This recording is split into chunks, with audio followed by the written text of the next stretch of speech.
Good morning, good afternoon, and good evening, everyone, and welcome to the Scientist.com and Emit Imaging webinar titled Revolutionizing Immunotherapy Research with 3D Multiplexed Cryo-fluorescence Tomography. I'm Liam Sanyo from the events team here at Scientist.com, and I'll be your host today.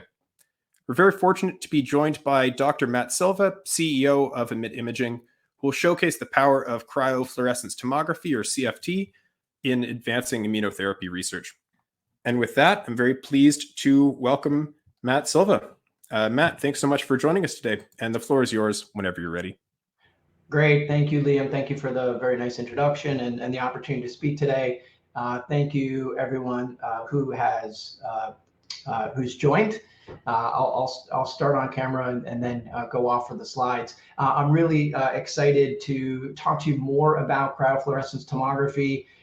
Something that we've been working on actively at Emit for several years, with a focus on the support we can provide to the immunotherapy community and the research that you all are doing. By way of, let's see here, agenda.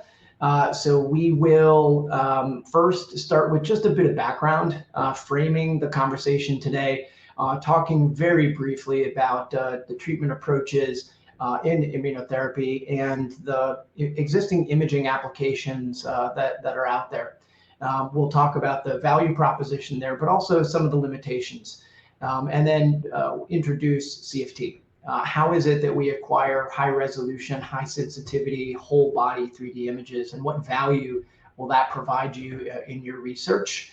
And predominantly that point will be made through discussion of applications. We'll discuss a range of them, really with an emphasis though on oncology and immunotherapy.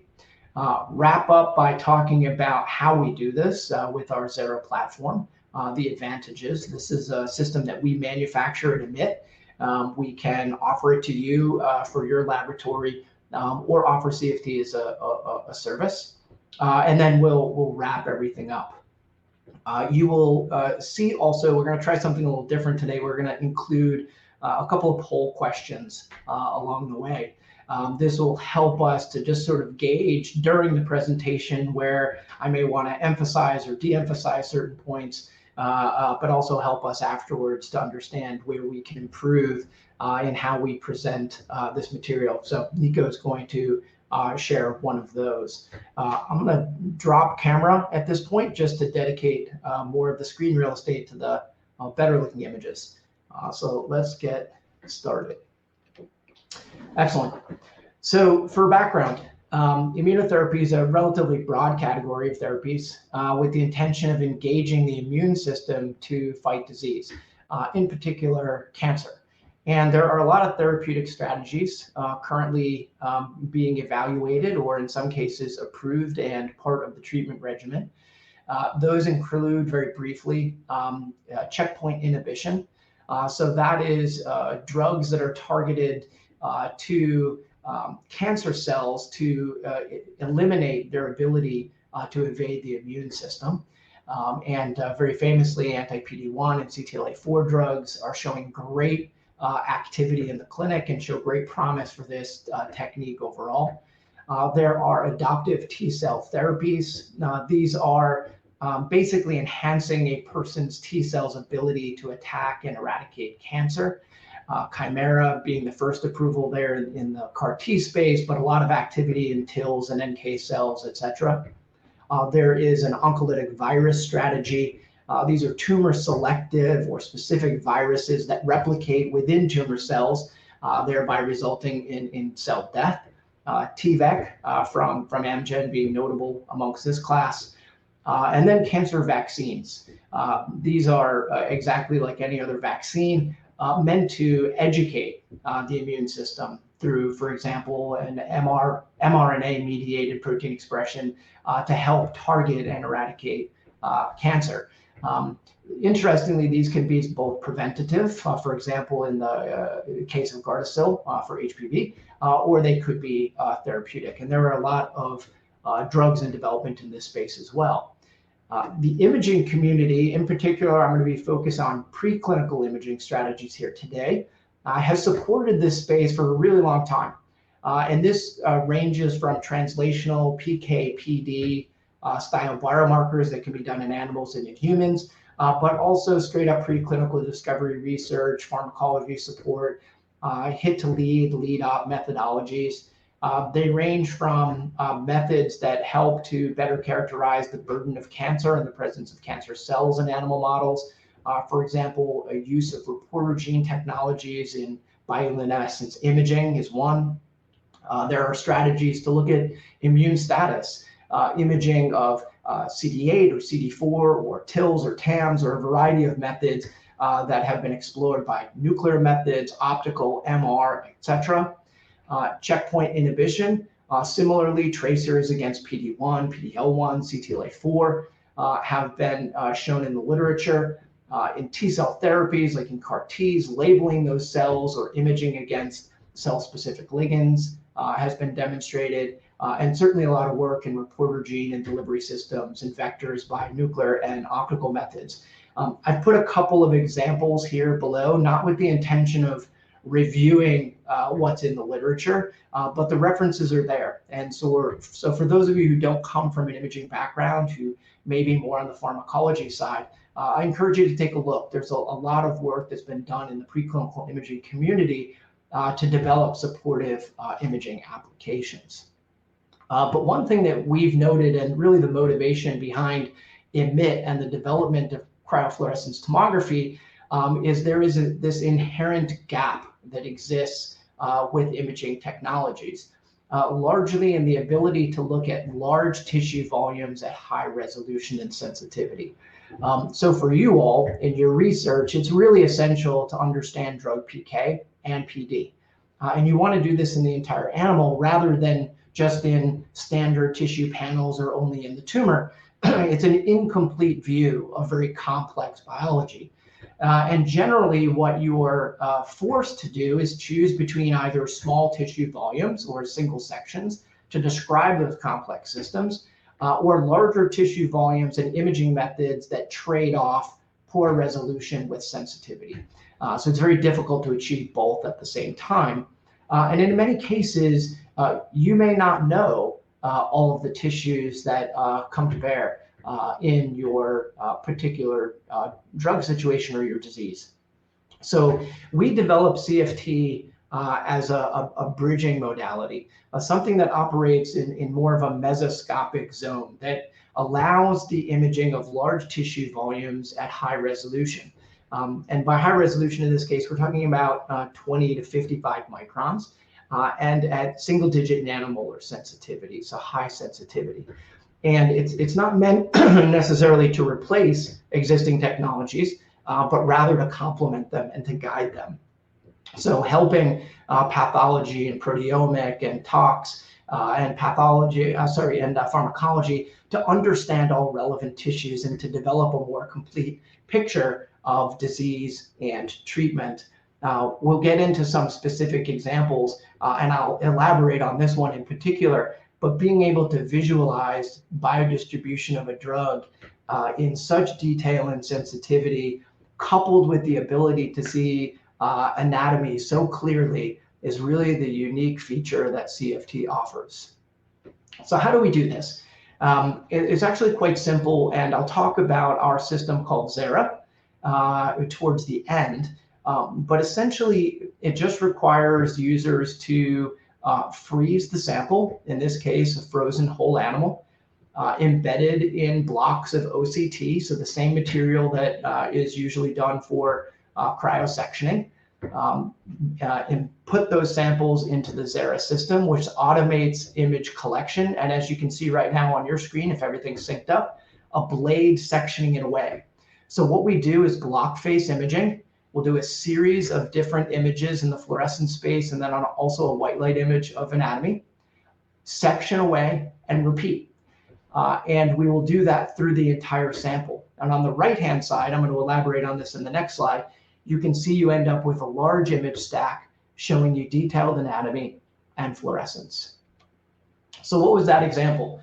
This is an example if you're developing an oncolytic virus or really any nucleic acid or viral therapy, this should be of interest to you. This is AAV9, engineered to express GFP, administered IV into a mouse.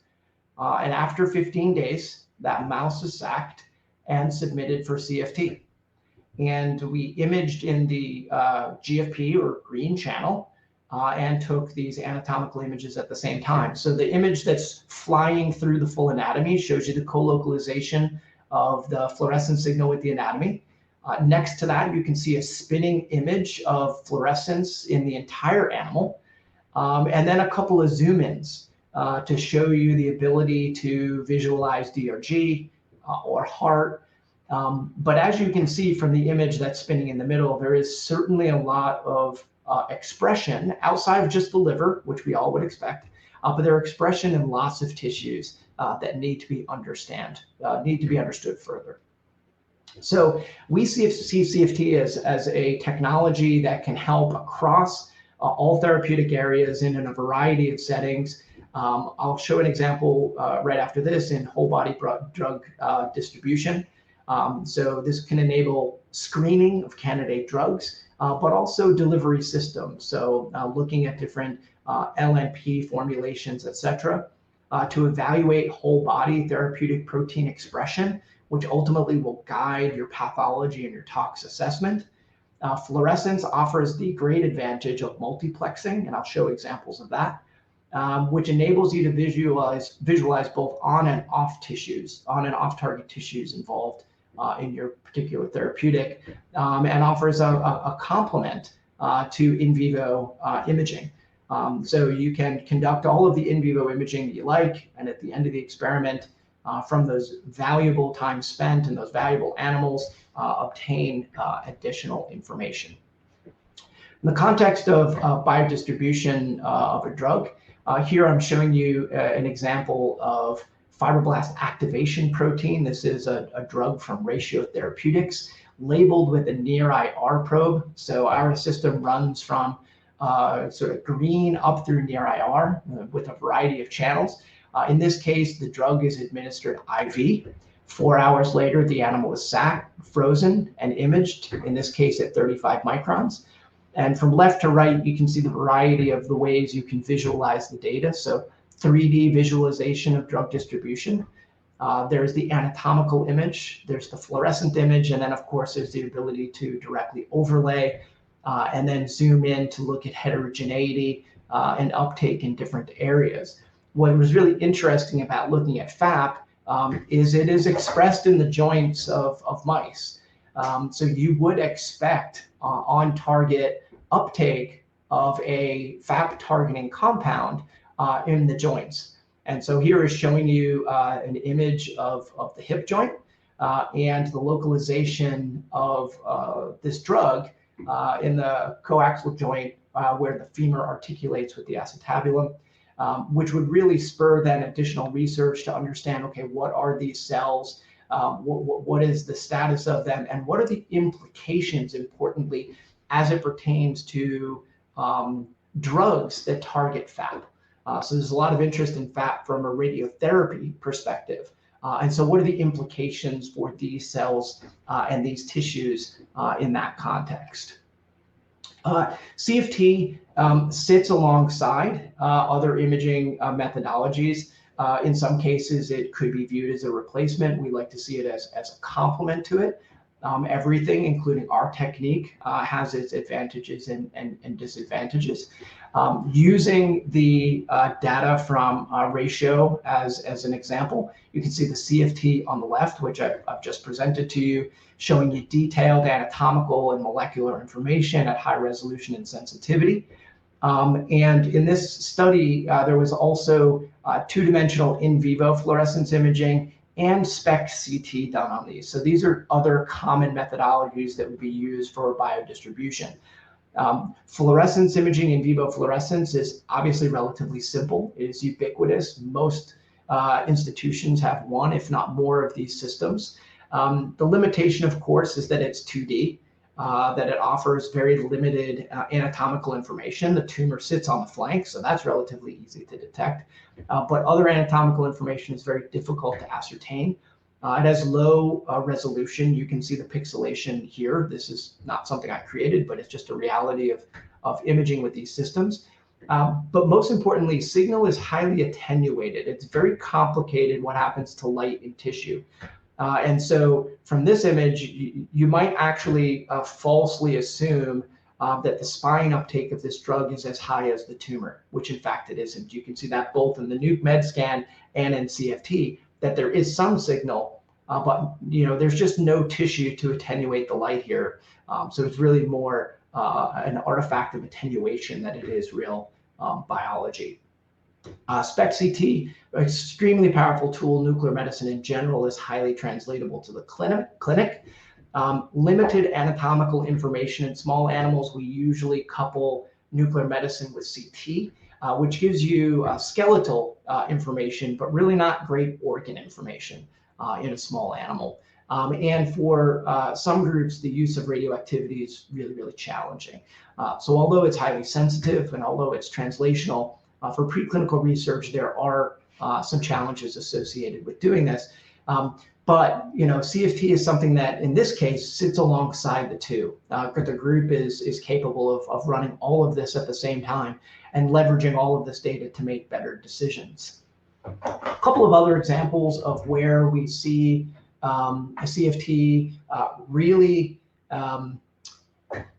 adding value in research. Again, as I mentioned, there is a tremendous use of bioluminescence, in this case, firefly luciferase imaging. These animals here are sebaceous flank tumors, and these tumors constitutively express both firefly luciferase and DS-RED, which enables the researcher to both look at the in vivo and ex vivo presentation of tumors. These are 4T1 mammary tumor cells, and they are injected into the flank of the animal. As you can see from the bioluminescence image, very robust signal, very common, probably to many people on this call, very ubiquitously used. At the end of the study, the animals are submitted for CFT, and you can see not only the heterogeneity and size and extent of the tumor, but also, assuming you can see my mouse, a lot of small lesions here in the lungs of these animals. So there is a metastatic component to this disease, which is undetectable on the in vivo scan simply because the light cannot penetrate through the skin and the fur of the animal. So far more information about what is going on with these particular animals. As I mentioned, one of the major upsides for fluorescence in general, be it by IHC or any method, is the ability to multiplex and discriminate different fluorophores based on their profiles. In this case, the group has cancer cells, ovarian cancer cells, that constitutively express TD tomato in an orthotopic model. And to test the efficacy of a drug, in this case, a HER2 targeting protein, to visualize distribution in concordance, discordance with the localization of the cancer cells, labeled it with Alexis 647. So you can see the in vivo images, which show you sort of topographically that they are in alignment, that where you see the cancer cells, you do in fact see the drug. And then submitting these animals for CFT gives a far more complex view of what this cancer burden looks like in this animal, as well as the distribution of the drug itself in the rightmost image. And of course, the image on the right shows not only uptake in cancer cells, but if you can see the two bean-like structures that are circling around clearance. So you can see the kidney clearance associated with this particular compound. I'd like to focus here as we move along more so on some of the applications in immunotherapy, and so I'll take a bit of time on these. The first one that I wanted to highlight was a study from a group at the University of Wisconsin, Arabi et al., who published a really nice poster at AACR this year. And what this group is working on is essentially a sort of in situ vaccine style regimen that includes radiation therapy combined with IL-2 immunocytokine therapy. But what they wanted to really initiate prior to sort of really going down the vaccine style. So what is the memory associated with the therapy in repeat inoculation? First, it's really to understand what are the kinetics of T cells with the treatment modality just from the beginning. And in this case, they used mice with mCherry expressing T cells. And they wanted to monitor the effect or change in those T cell populations with their treatment regimen. So after performing the localized radiation and injecting the animals with an IL-2 monoclonal, or an antibody with IL-2 that's targeted to the tumor cells, animals were sacked on day 13 following that treatment, submitted for CFT. And there's a few things to observe here. So if you look at the images provided, on the right-hand side, you can see the untreated mouse. So this is the mouse who had, basically this is a view of what just the T cells look like normally in an animal without the radiation and the IL-2 treatment. And so you get a whole body view of T cells, including some of the local lymph nodes, but the tumor itself is cold. So there are no immune cells here present, no T cells present in these B78 tumors at baseline. But rather you can see some signal here in lymph nodes throughout the body. Following treatment, so 13 days following treatment, there's quite a different picture. So first off, the local lymph nodes, those that are likely draining, and there appears to be here a difference between the one that is that is closest to the tumor itself, are certainly enlarged. There's far more signal here. And then the tumor is no longer cold. So there is evidence of T cells now in this tumor. Certainly the tumors and lymph nodes here could always be and should be extracted from these animals and submitted for traditional IHC.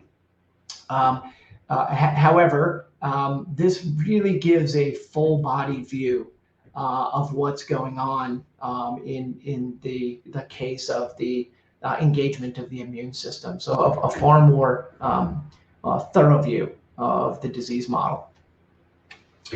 A second example that I wanted to spend some time on is an assessment of a multimodal effort that has been underway in Dr. Eric Aaron's lab at University of San Diego for quite a while.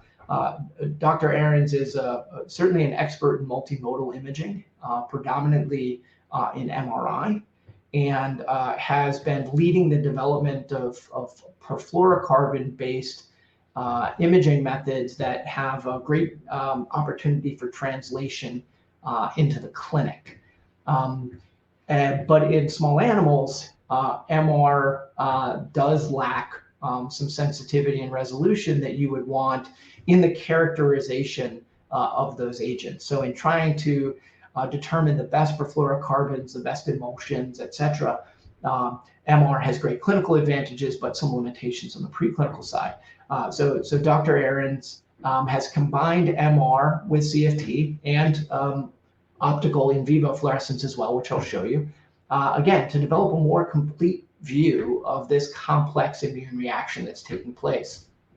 So tumor-bearing animals, and the tumors are here at the top of the MRI are denoted with the arrows. They're a little more obvious here on the CFT on the flank, so the left side of the animal. The animals are administered a compound, so the imaging agent is called VSense Near-IR, or NIR, from a company called CellSense. And it contains both fluorine-19, making it MR visible, as well as a near IR probe.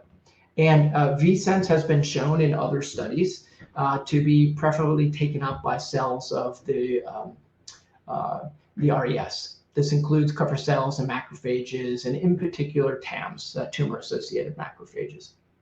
So let's dig into the images a little bit in the study design. What did the group do? So first off, on day 0, so there's 3 groups in the study. One is a completely negative control, so receives PBS the whole time, no imaging agent, nothing else.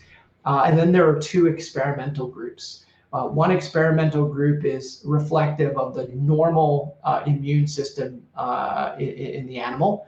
And then the other, group 2, had an intratumoral injection of turpentine. This is to exacerbate the immune system, to really rev it up, to see what a really extreme case would look like as compared to kind of normal immune activity in these animals. So on day 0, they received either the turpentine in group 2 or PBS.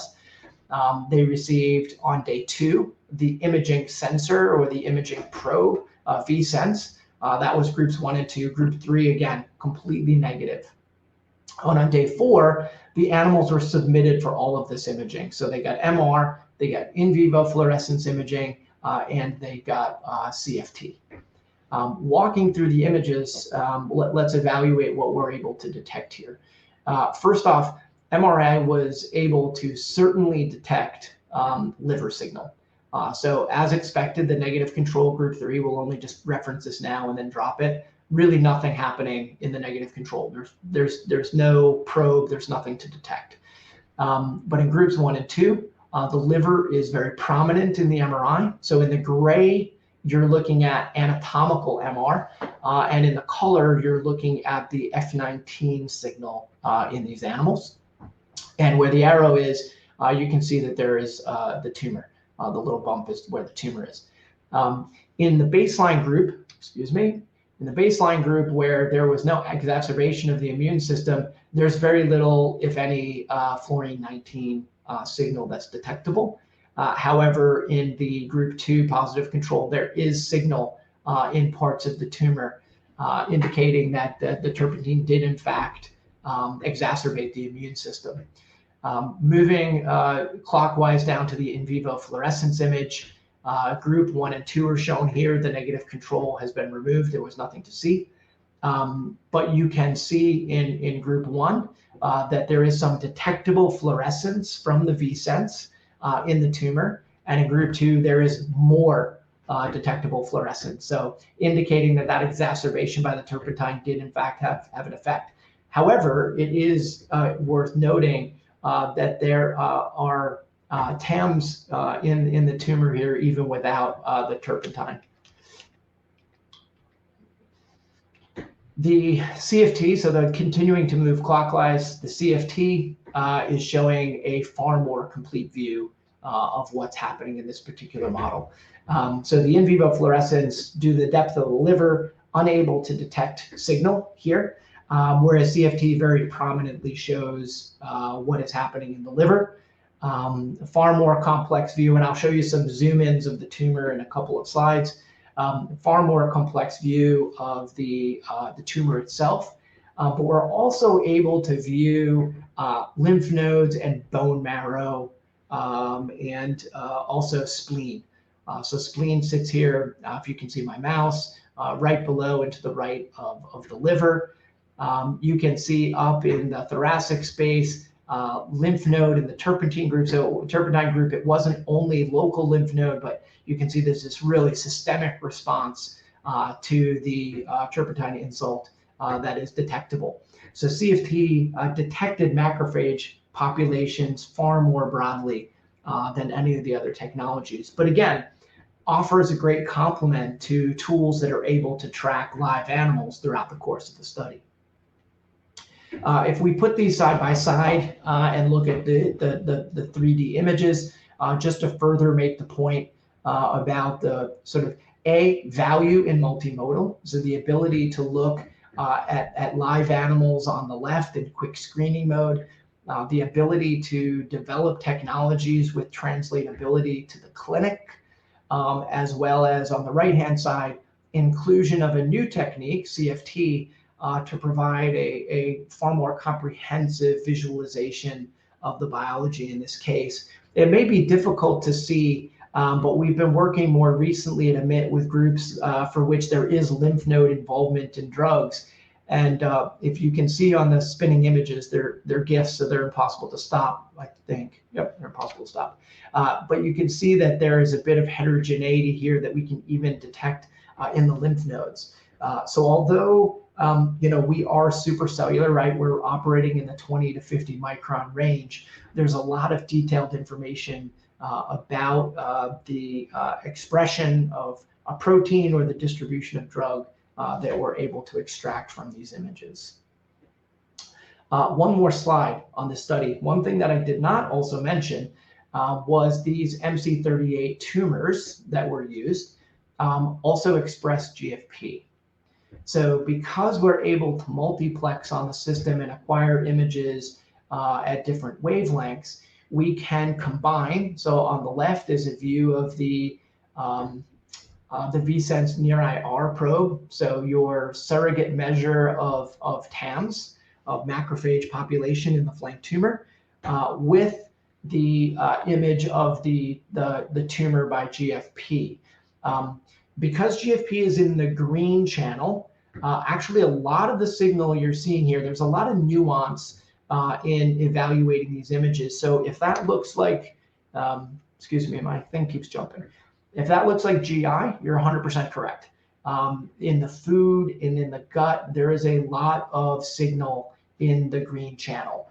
While this may appear a nuisance, it's biology and physics, so it just is. But also because we have the anatomical image, it's not such a big deal, right? So we can see on the white light image where the tumor is. So able to sort of segment out, you can see on the image on the right-hand side, segmentation of the tumor applied to both the GFP channel and to the VSense channel. These tumors, when you look at them, I should have included a white light image, but they get very necrotic. So you're visualizing here really on the GFP channel, just those viable cell populations. And in the VSense, you're looking at this heterogeneous localization of macrophages in this tumor.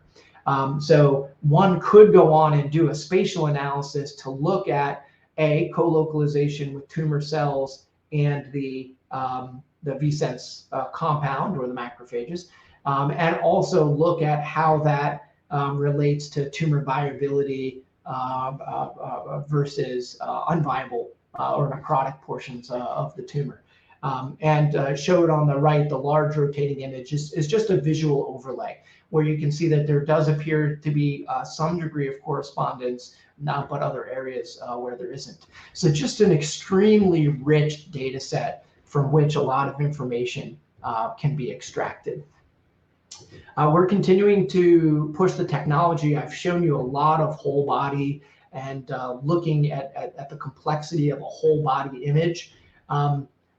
This particular example here was also from a whole body image, but we knew that this group was largely focused on cells labeled with Q dots and injected into the spleen of animals. So all I've done, rather than showing you in whole spinning bodies, just zoomed into the area that we care about, just to give you a sense of the detail and the rich information that can be extracted. This is low fluorescence food in this example, and yet you can still see that there's a lot of signal that comes from food. You can see the stomach surrounding it and the liver up above it. I've labeled the kidney, so you can see the kidney. There's no signal at all from kidney. There's no signal from the liver. I've also highlighted here in the hashed where is the spleen relative to the liver. So these boundaries are visible on our white light image in ways that is really impossible to see with other technologies. So really fantastic, and able to move between the anatomical and the fluorescent image to quantify the degree of signal in these three regions that we detected. The other thing that this technology offers, which is really fabulous, is the ability then to visualize this in 3 dimensions. So these regions of interest now are converted into 3D volumes. And so from this large whole animal image acquired at 35 microns with small cell packs delivered into the spleen, we're able to detect one little pellet here about just over 1 cubic millimeter in the spleen, and then the second one just over 1 cubic millimeter sitting in the liver.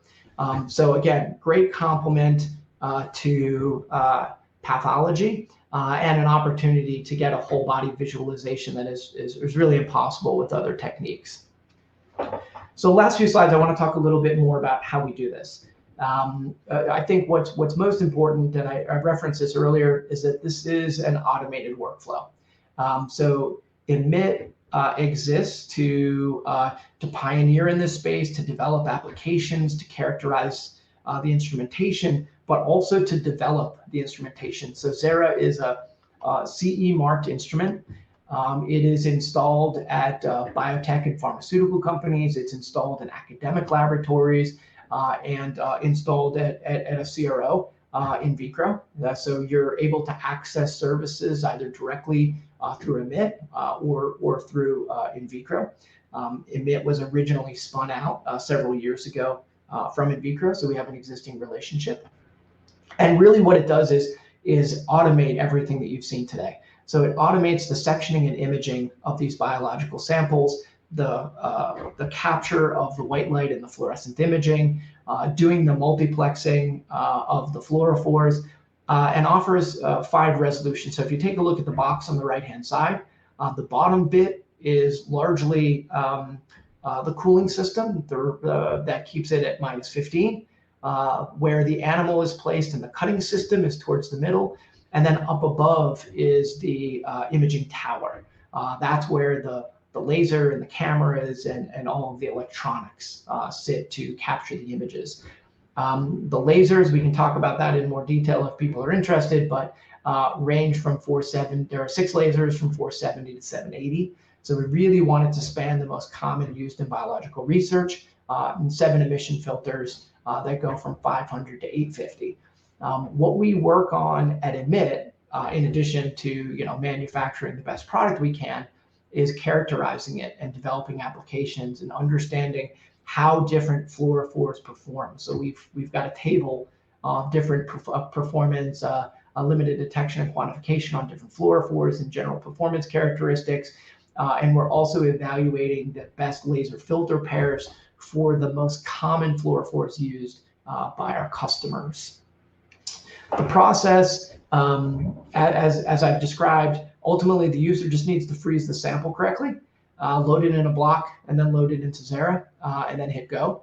Generally, it takes anywhere between 15 to 25 hours, could be longer, depending on the size of the sample, could be less. Fully integrated is the data processing workflow to go from raw images to do all the warping and corrections required, is all embedded in the system. We do our analysis predominantly in the cloud, but we know that different institutions have different rules. So we're amenable to a workflow that's going to work in your institution. And then ultimately the images, you get image stacks on the other side that can be viewed in commercial, or quite frankly, ImageJ does a great job too. So you can use commercial packages, whatever you like. We are developing our own tools, but we're really cognizant of the fact that many users just have things that they already like. So we're trying to be as amenable as possible to minimize additional softwares in your life. As it pertains to quantification, a very common question, so I just thought I would just address it directly. Images the data is either in image stacks or volumetric formats. There are advantages and disadvantages for both. And they can be viewed, as I mentioned, in open source or commercial software packages.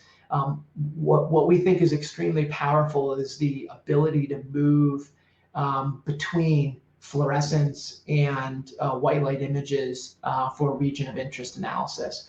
So this makes the analysis of this data super powerful and very specific to regions of interest. So in summary, hoping to give everyone time for questions and/or if lucky, get you out of here a few minutes early. Hopefully for those of you who've never heard of CFT before, I was able to explain to you how it works. For those of you who have heard about CFT, I've been able to explain a little bit more about what Emit is up to and how we're continuing to evolve the platform. And in particular, wanted to show that in immunotherapy research, there are a variety of strategies that can be evaluated that would improve drug screening, model characterization, and just pharmacology, biology research in general. In particular, in the case of immunotherapy, there's the concept of multiplexing is extraordinarily important. And it's something that you cannot do with bioluminescence.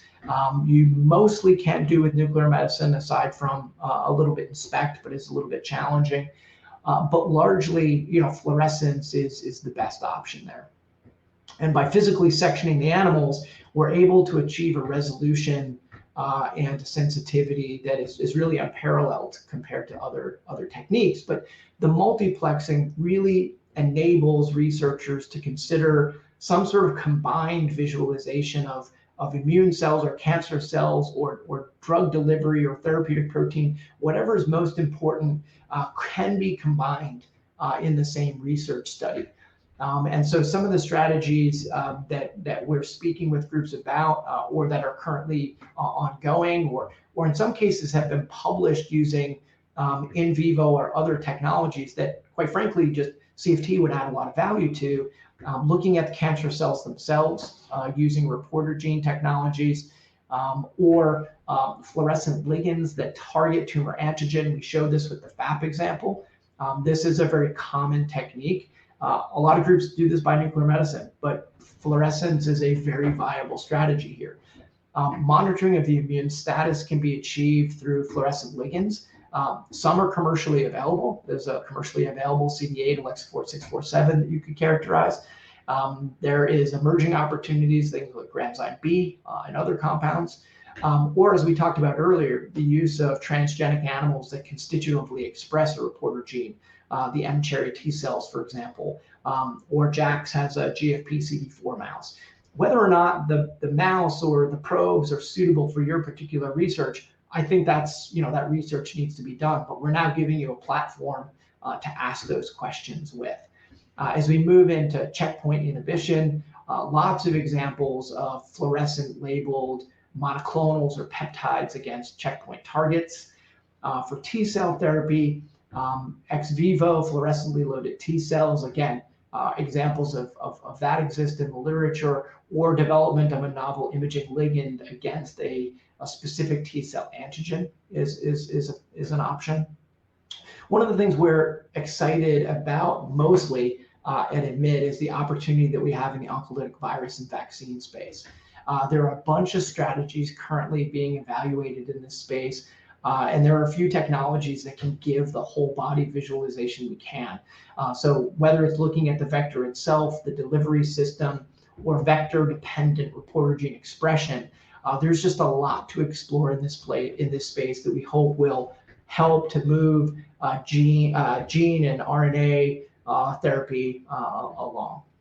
So a final thought here, hopefully you've seen a high resolution, high sensitivity, high throughput method that complements what you're doing today, that fits into the workflow that you have, that is relatively easy to deploy. So I didn't spend a lot of time on this, but we don't fix the animal. We don't perfuse. You could, but we don't generally. There's no clearing involved. There's no radioactivity.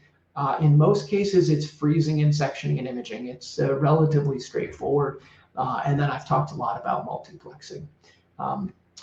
I will stop there. Thank you for those that hung on, and thank you for your attention.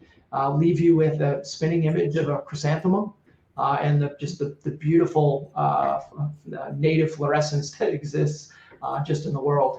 And I'd be happy to take any questions that you have. Thank you. Fantastic. Well, thank you, Matt, for a really great presentation. With that, we'll move right on to the Q&A. And as a reminder, if you do have a question that you'd like to ask, you could submit it using the Q&A tab there. So Matt, we can jump in with a nice question here. So you finished your presentation with mentioning a handful of applications, but what do you see as the best applications for CFT?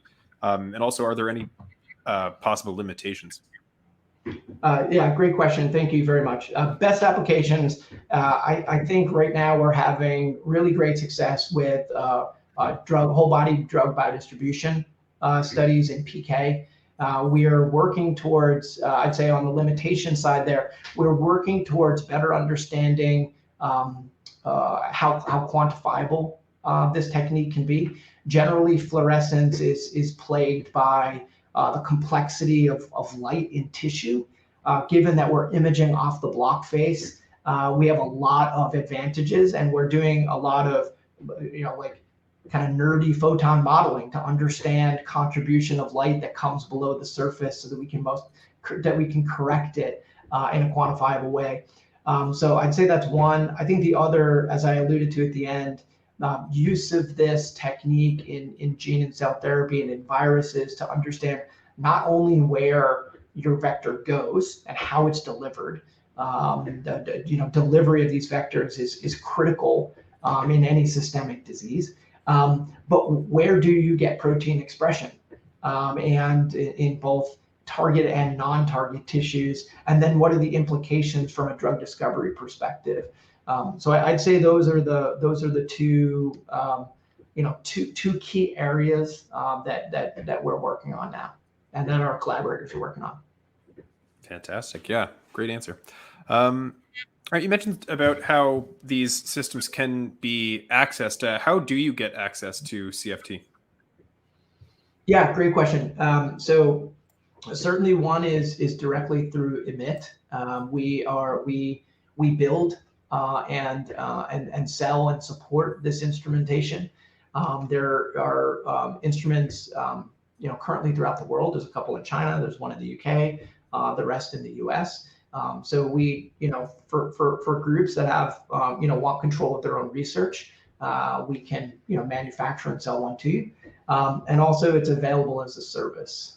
So you can engage, someone can sort of contact me directly, but you can engage with Emit. We don't have chemistry or in-life capabilities. So in vitro is another opportunity there. We originally developed this technology at in vitro about 8 or so years ago, give or take, and they're more full service. So there's a few ways to access this. All right, great to hear. All right, so Matt, how are the images analyzed and quantified? Great question. I think one of the upsides of the technique is the sheer volume of data and an opportunity to see, quite frankly, as an imaging scientist for the past 20 plus years, just seeing structures in detail that I'm just not used to seeing. That is the benefit and also the curse, quite honestly, because we're just looking at huge amounts of data. Right now we use a combination of sort of like a radiological screening and our expertise and understanding how, where a drug is supposed to go. And our users, do the same. Many of them come from an imaging background. Or as I showed at the end, we're able to quantify relative fluorescence just by simple ROI analysis. One point I didn't make in the presentation that's important is whenever we run blocks, and we recommend this to our customers as well, is we include a dilution of either fluorophore or drug in the block, just as a standard, in the same way that you would for autoradiography. What that allows us to do is to control across blocks. So if you're running a study that includes 30 animals, and this is going to take a couple of weeks, we want to make sure that each of those images is scaled similarly. So those standards help us to achieve that normalization across the whole study. Excellent. Yeah, very perfect. All right, next question here. So this person says, it seems unlikely, but can any of the cryo sections be used for immunohistochemistry or just crude histology? For example, could you pause the imaging process? So fantastic question, and actually very possible. Not necessarily easy, but very possible. So yes, you can pause it while it's while the system is running, and you can manually go in and do tape collection.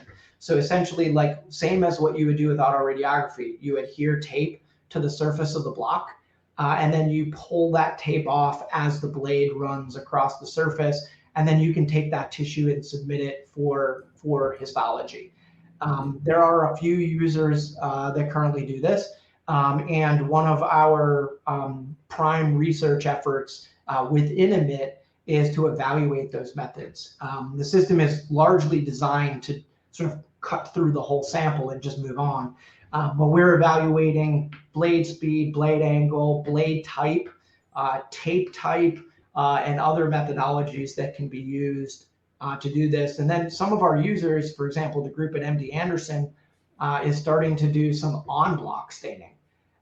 So there's a variety of efforts. We'd be happy to follow up with who's ever interested, because yes, we want to enable users to, you're going through a sample, you see signal, you'd love to grab that section and figure out, okay, what am I looking at? What is happening here? So whether or not it's tape collection, or we've also tossed around ideas of automatic, biopsy based on signal. Like we've got a bunch of things that we're looking at here because we think it's a huge value add to the technology. Yeah, very, very cool. Love it. Another good question here. So it seems like this method would allow for better visualization of really hard to reach tissues like the CNS when compared to 2D fluorescence. Has this system been used for CNS tissues like the spinal cord, and what's the maximum resolution? Yeah, that's a great question. So let me go full screen on this here.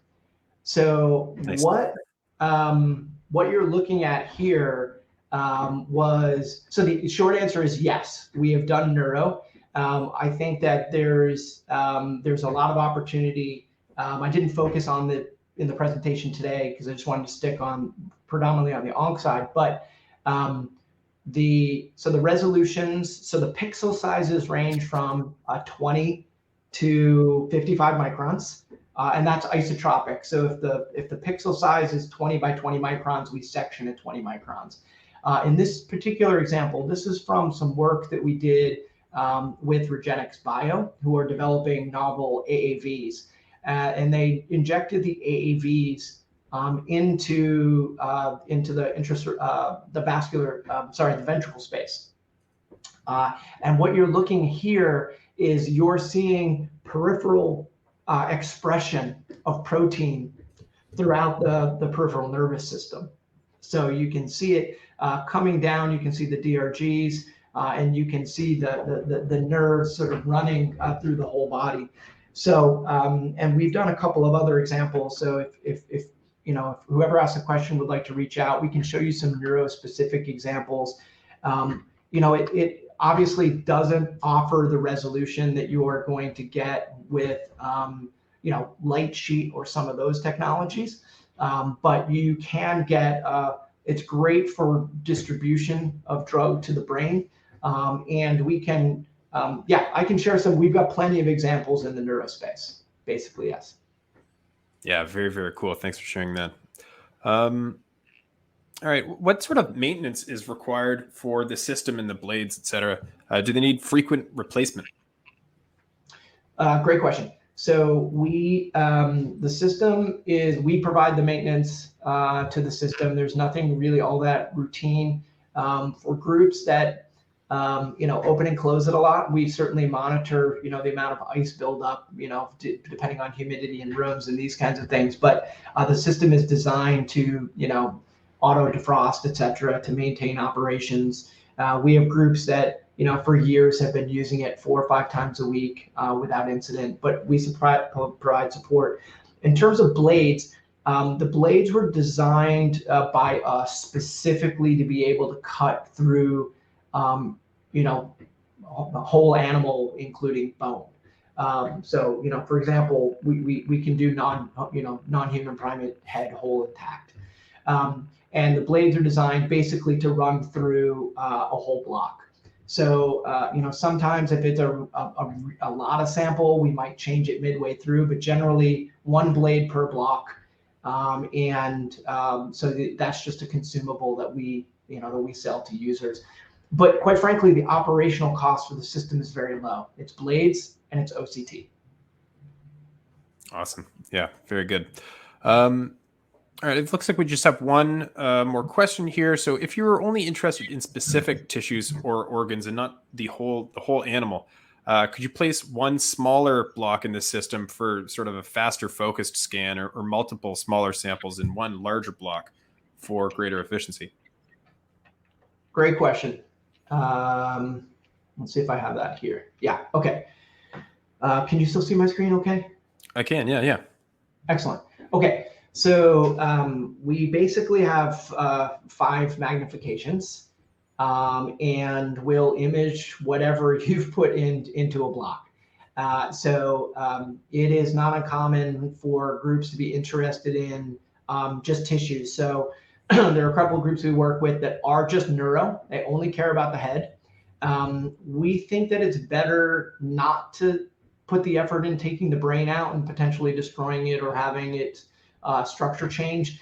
So they'll decapitate and just put, for example, 3 or 4 heads in a block and image those at 20 microns. Again, unfortunately, I should have kept those images in my backups here. But you can just image, the parts that you care about. In the largest block, you can see the block dimensions here on the right-hand side. The largest block is 22 by 15. So you can fit, depending on how you orient it, you can fit probably up to 12 mice if you put them, straight up and down. You can put individual tissues. We've done a lot of eyes. So eyes actually work really well here for folks that are looking at eye.